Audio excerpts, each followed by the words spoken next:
Hello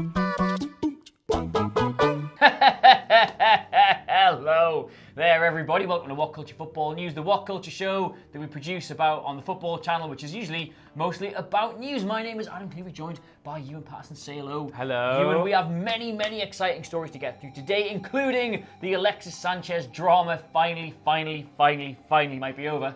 The Neymar transfer to Barcelona looks like a fee has been agreed. The Carabao Cup's into its third round now. Aren't you excited? And Liverpool are accused of mentally bullying an academy player. What? Yeah. That's not funny. Um, We'll do that last. Right, so Alexis Sanchez, speaking of funny, Alexis Sanchez, remember when everyone made the joke that he left Arsenal because he wanted to finally celebrate somebody else's goals for a change, because he was literally the best player in the Premier League when he was at Arsenal. And then he went to Man United and he played 45 games and he scored 5 goals and he collects over £500,000 every single week and is probably the biggest failure in the club's entire history. To be fair, did play the piano when he signed. Did play the piano, does have 2 nice dogs. Well, it looks like it's going to be finished now, because he's pretty much signed on the dotted line. He's gone to Inter Milan on loan. Lukaku and Sanchez. Wow. On loan at Inter Milan. This is expected to get wrapped up today at some point, which is, all right, fair enough. Unwanted player leaves Premier League club and moves to a country where the transfer window is still open. Not exactly groundbreaking news, but the details of the deal itself are what makes this quite interesting, because Inter Milan have no obligation to buy. Oh, is this Man United doing a bit of a business again? Yeah, they have no obligation to buy, and Man United are paying 40% of his £16 million a year wage. 40%. So they're paying the vast bulk. Bear in mind, this is 40% of his wage, but it's 40% of the £565,000 wage, which is inherent on bonuses. So they're actually paying the majority of his basic wage.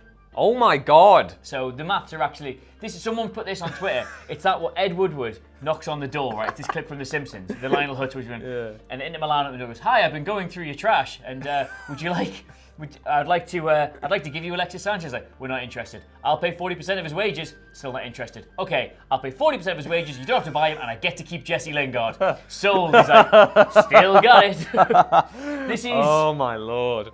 Right, we're gonna have to go through this, because Sanchez's time at Man United has been quite. The number 7 curse. It's been an unmitigated disaster, really, for them. Like, he's not done anywhere near the levels they expected him to do, and it's not as if the club has been like inundated with attacking options and have let him go because he wasn't even going to get a sniff.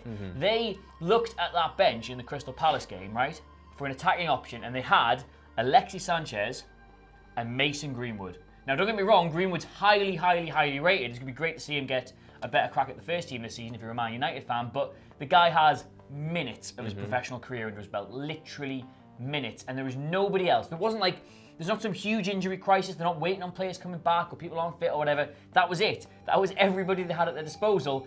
And that's just the next one they've got off the bench is the next one out of the academy. It's such a rapid decline. It's so like crazy. They signed him last January for a mad. Well, Mkhitaryan went one way. Yeah, still a mad fee. And you thought, okay, they've actually managed to pip Man City to this signing. That's that's quite interesting. Maybe Man United can finally claw some space back in the massive disparity between the two Manchester clubs. And it's been a complete nightmare. And whether you can chalk it up to the problems Mourinho had in the last stages of his time at Man United, or whether oh God, the injuries as well. It's really bad. The Athletic have done a really great breakdown of all of this. I haven't read it all because I'm not paying for the subscription fee, but basically it kind of boils down to his time under Mourinho was really detrimental to his development at the club, and his time there. Mourinho would drag him down in front of the other players. He was given a pay rise in front of the squad after asking for it, basically to sort of I don't know if that was designed to motivate the other players or to like really bring him down, but what a horrible move that is. Yeah. Oh. It's kind of gross. There's loads of details about this, but apparently this is the most interesting thing, I think. Sanchez's last game for Man United came on August the 21st. It was a behind closed door friendly against Sheffield United. Now, at the back for Sheffield United was Phil Jagielka, 37 years of age, Richard Stearman, 32 years of age, and Sanchez apparently did not get a kick. Man United won 3-1, and this might be more telling than anything, goals came from Anders Pereira, Mason Greenwood, and Angel Gomez. 3 young players who you're obviously hoping to do things for the side this season. So you imagine if you're Solskjaer, Sanchez not really being, like, he's the one player who didn't really get a boost, did he, from when he came in. So you probably look at that and you go, right, it's just never going to work. I've got these hungry young players who, if nothing else, will give me their all. He's let Lukaku go, he's let Sanchez go. I think that the Alexis Sanchez deal, not to Inter Milan, but whatever, the way it happened, the way it ended, might go down as one of the worst transfers in Premier League history. If you think about what they paid for, the amount of money they were giving him each week, how crap he just nosedived, and the fact that now he's at Inter Milan, they've been so desperate to get rid of him that they're willing to pay 40% of his salary. Thing is, he's 30, yes. right? And I would not be beyond the realms of possibility for me here that he goes to Inter Milan, he plays really, really well, he rediscovers his form, and then with no obligation to buy an Inter's part, he goes back and they get maybe a productive 12 months out of him. It's going to be a different Man United side, a more youthful, more dynamic Man United side in 12 months' time, they hope. You could sort of see a 31-year-old, more experienced Sanchez coming back feeling refreshed, revitalised, shaking off the shackles of his initial spell there. I wouldn't rule it out, but also at the same time I could see him scoring 5 goals in Serie A. I have another theory about this. Is David Ospina still in Serie A? I don't know. Do you think this is actually all just some master strategy to get back at David Ospina for what happened in the, was it the Copa... I've completely forgotten the tournament. The one where Ospina basically... Copa America? Yeah, where he completely messed it up and that was what happened. I don't know, maybe it's just some long plan that Inter Milan have got to assemble the most banter Premier League side of all time. Anyway, moving on. Yes. So obviously the biggest transfer saga of the summer is finally looking as though it's coming to a head. Apparently, according to La Parisienne, Barcelona and PSG have agreed a Neymar transfer fee, but... and there's a big... Oh, God. There's right, I'm just going to stop you there, right? The amount of news videos we've done over this summer where the sentence has been, well, apparently it looks like a deal has been agreed for Neymar, but there's apparently some discrepancy revolving around the player swap. So, £154 million is the mooted fee. Reasonable. And apparently PSG, again reasonable, want to have a player from Barca in return as well as the fee. Well, and the clock's running down, you can't be short a player. And Thomas Tuchel, who's the manager, obviously spent time with Ousmane Dembele at Borussia Dortmund, and they quite fancy having Ousmane Dembele go to PSG. But the problem is, Ousmane Dembele doesn't want to leave Barcelona, and Barcelona are just like, oh, why? You could... they have Le France. It's not really nice. Exactly, and so basically that looks like what's happening right now, and the way they've structured the fee is absolutely ridiculous as well. So Barcelona's finances are 10% in Haribo. Are in such dire straits now. They're trying to delay the first payment until next year, and it sounds really, really bad. And apparently PSG also wanted Nelson Semedo, but now Semedo is now Barca's first choice right back, and yeah, this is just all big. But I think if you were a Barcelona fan and you're watching your club absolutely bend over, I've completely forgotten the phrase. Bend over backwards. Bend over backwards to get Neymar back after, the less than, acrimonious circumstances he left the club. To get rid of one of your brightest prospects, who obviously hasn't, necessarily come good on his potential just yet, it seems a little bit pathetic. I'm just going to say this. I don't think Neymar is that much. I'm just going to say it. I don't think Neymar's any better than Dembele. You think he's fake, don't you? No, I don't. Look, don't worry. I'm not like your Dar, like, oh, Neymar, it falls around, blah, blah. Neymar's an exceptional footballer. I don't think he's £154 million better than Dembele. No. I don't think that's an upgrade Barcelona need, or for that kind of money can even justify. It seems like it's kind of, the typical La Liga Galacticos transfers that we've seen from Real Madrid and Barcelona. It seems very much like Neymar brings immense commercial value to the club. For those reasons, maybe we should sacrifice a Dembele or a Semedo. How many hats can people buy, man? I don't know. Does he bring up that much commercial value? I imagine he does. Look, right. The Neymar thing, it's gone on and on and on and on and on. And as you know, loyal viewer of What Culture Football, we have reported on it near endlessly across the summer. Someone could do a supercut of all the times we've used the word Neymar, and it would go on for a month. But if they don't want to pay him, if they don't want to pay this deal till next year, just do it next year. Yeah. That was the other option at the end of the You've report. got Messi. They mentioned that they would literally have to, if they can't agree the Dembele part of the deal, then PSG are going to integrate Neymar back into their first team plans for the next season anyway. And it's stupid. I mean, again, it was like earlier in the window when Real Madrid were trying to get in for him, and it's like you've already got Hazard, who plays in the same position, who is, what are you going to do there? It makes no sense. Stop obsessing over Neymar. I mean, Real Madrid and Barcelona are going to all the while Gareth Bale just sits there eating his chocolate breakfast. Don't you think he'll kick a ball this season? Oh, I know he already has, but you know what I mean. it's sad. It makes the logic of it all just makes no sense to me. It's illogical, one would say. Yeah. Do you want to move on to the next story? Yeah, so speaking of illogical, the Carabao Cup. Whoa, moo. Moo, yeah, the Shan Red Bull Cup, as we like to call it here at What Culture. The second round concluded last night. I was there at St James Park to watch Newcastle play well, actually. I'm not going to be too down on it, but beaten on penalties to Leicester City, which sees them advance to the third round. And the full draw has been completed. And I will say, it's a bit of a disappointing draw for me, because I hate it when all the Premier League sides avoid each other. Yeah. There's only one All-Premier League tie in the third round. I will say, usually the All-Premier League tie for the past 3 seasons has been Liverpool against like a Chelsea or a... Great, good. Yeah, but now we've got MK Dons, which is, that's... Brighton Villa is the only All-Premier League side, and Villa having just come up, it's not exactly too heavyweight to the division, but as you say, Man United are home to Rochdale, Man City are away to Preston, Everton are away to Sheffield United, Arsenal at home to Nottingham Forest, Chelsea are going to play either Macclesfield or Shrewsbury, I think that's right in saying, and Liverpool are away to MK Dons, Leicester are away to Luton, Tottenham are away to Colchester. You would be very surprised if the top 10 Premier League clubs do not all make it through to the next round, which is... It is good because it means as the tournament gets on, you get these bigger games. But I'd much rather see like a couple of big, like the Manchester clubs draw each other, so only one of them's going to be in the next round. Or Liverpool, Chelsea draw each other, only one of them's going to be in the next round. Technically, Manchester and Rochdale.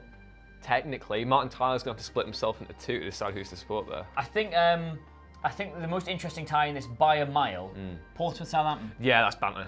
That is banter. Yeah. The two sides who've very much swapped with each other in the Football League pyramid over the last 10 years. Yeah, it's a lot of stripy teams in this. Sunderland versus Sheffield, that's going to be... Should say as well, congratulations to Sunderland. They probably had the biggest result of that round, knocking out Premier League Burnley 3-1 away from home. I've been quite comfortable. In the end, I was like, oh, that's brilliant, that. Well, what a result that for League One Sunderland to go and beat Burnley. But then I looked this up. This is the 6th consecutive season that Burnley have been put out of the League Cup to a lower league team. Sean Dyche he's not been eating his worms. Future of football, Sean Dyche skirts with relegation for 3 seasons in a row and keeps getting put out of cups to lower league sides. Skipping out on his worm And breakfast. yet, your dad really likes him because he's got that gruff voice and he does that university advert. So yeah, Carabao Cup third round, I would imagine... I don't know. I'd like them to put Portsmouth Southampton on television, but that would be very fun. I don't think they will. I think they'll go for Arsenal, Nottingham Forest, or something like that. Maybe Tottenham, Colchester. TBD sound like an interesting side. Man United, Rochdale. Yeah. Well, that's all the funnies. Do the serious one. Yeah. So in one of the most bizarre news stories I think that's come out this week, basically, if you're familiar with Liverpool, you know of a youth player called Bobby Duncan. He's the cousin of Steven Gerrard. I will say, Bobby Duncan is not a modern footballer's name. No, it's not. It's a footballer's name from like the 50s. Yeah, or 60s. yeah. He's the cousin of Steven Gerrard. Bobby Duncan, flying wing half.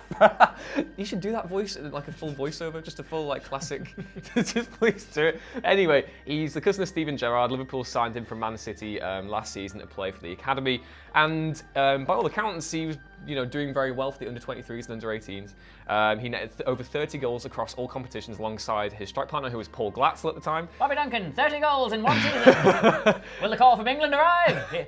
So basically, during pre-season, he managed to get into the squad. Shouldn't do jokes. It's a horrible story. No, he was basically going through there and got a few little decent opportunities every now and then. Scored in the win over Tranmere Rovers, which is a nice little stepping stone. But apparently, over the past few weeks, he was linked with a move away on loan to Fiorentina in Serie A. And this is kind of like, I'll basically chalk it up to the Sancho effect, where you've got all this young English talent who don't necessarily feel as though there's a path to the first team and they're looking to pursue their career. Also, which is more than fair enough. But Liverpool were reportedly unwilling to sanction the move of the player because they thought the deal was not to their liking. And basically, Duncan's agent, Saif Ruby, took to Twitter to publicly blast the club over their supposed treatment of the player. Ruby has since deleted his Twitter account after people discovered homophobic and misogynist material on that thing as well. And it's all just a big old mess. But basically, he came out and said that this is not really dignified behaviour from a club with the rich history of Liverpool, and one at which one of their greatest ever players, Steven Gerrard, happens to be Bobby's cousin. Blah, blah, blah. This is not really dignified behaviour from the club with the rich... no, it's a sad state of affairs that a club such as Liverpool can be allowed to get away with mentally bullying and destroying the life of a young man such as Bobby. He then goes on to mention that he's on a, quote, very small salary, which is between £7,000 and £15,000 a week, and called Michael Edwards, Liverpool's sporting director, a glorified data analyst. and then we've deleted his Twitter account, and it's all a bit of a mess. And it's a very serious topic, mental health, and you don't really think that it's necessarily getting the actual proper discussion that it deserves in the particular we've instance. seen football players equate not being allowed to move clubs with slavery in the past. That's not quite as bad as that, but still pretty bad. What's the Liverpool take on this? Is it They basically came out and rubbished a statement yesterday saying that it's not particularly conducive to either the player or the club to have this discussion in the public. And the weirdest part about this is that Ruby was on Twitter last week basically asking, quote, the actual tweet was, you know when you like that joke where it's like, how do you do this? Asking for a friend. Say you've got your private region stuck in a blender and you're like, how do I get out of this? Asking for a friend. He did that with, what's a loan deal with an obligation to buy? Asking for a friend. And it's like, he's an agent with clients such as Antonio Rudiger, and it's kind of mad that this is actually happening. He was also the agent of Sado Berahino. Subtweets? Yeah, subtweets, yeah.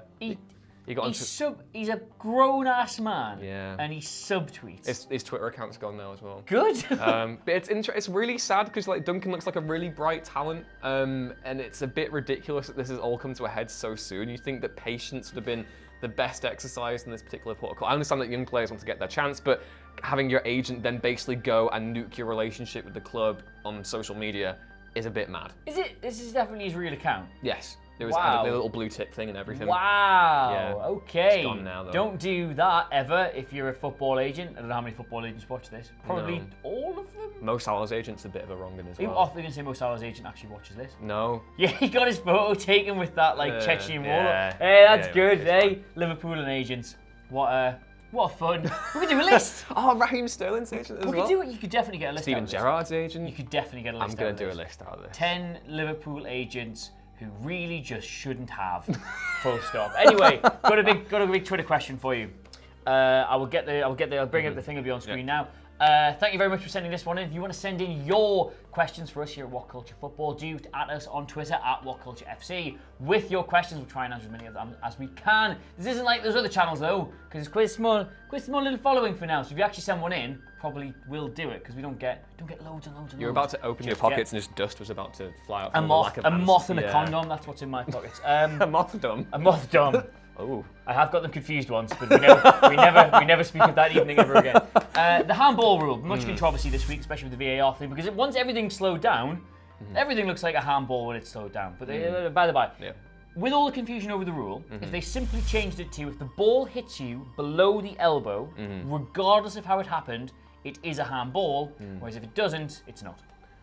So no unnatural positions, no silhouette or anything like that. If your ball hits your arm below the elbow, that is a handball. That's interesting because I think if I was to think of like a handball, I always think of unnatural movements. But that has also, the way that's actually happened is it's kind of how do you describe what an unnatural movement is? You've got players putting their hands behind their back and that puts them off balance and that can lead to further mistakes inside the penalty area. I think that kind of makes sense, but I don't want anyone going cheeky and trying to like get the ball just like with the back of it, just like that. Two inherent problems with that suggestion for me. One, it basically means the top. Although you would say if it was a deliberate action with the top, that's always a handball. There's a lot of manoeuvrability there. I think the rule would have to be that's handball regardless. Yeah. That's interpretive. Yes. You know what I mean? You can go with that. But I will say that if anything that hits the lower part of your arm is a handball, you will all of a sudden get every single winger in every division, in every country playing the game, learning how to cross the ball into this exact area when they get to the byline. Kind of like Mane did in the Champions League final. Just braying it, trying to bray it off people's hands. Not bothering about where they're putting the cross, just hitting it in the arm space to try and win a penalty. I am prepared to deal with that level of housery. Yeah, would you actually? Yeah, I'd be prepared to deal with that. I mean, it'd be interesting, certainly, trying to coach kids into how to get it. Every cross has to be sort of low, but also rising. You do have to try and beat the man, but not so much that you actually do beat the man. I think, in fact, you should be awarded 2 goals. If you can get it off both arms, you get 2 penalties. Yeah. Well, that's some insight from us, as much as you could probably call it that. So yes, let us know what you made of all these stories in the comments below. Of course, don't forget to like, share, subscribe. As I say, you can get What Culture Football on Twitter at WhatCultureFC, or I don't know if they wanted to get Ewan, whether to do it. Ewan ruins things. And I am, of course, at Adam Clery, Clery. But in the meantime, though, thank you so much for watching. Go tell your friends about What Culture Football. You have some, I'm sure, and we'll see you soon. Bye.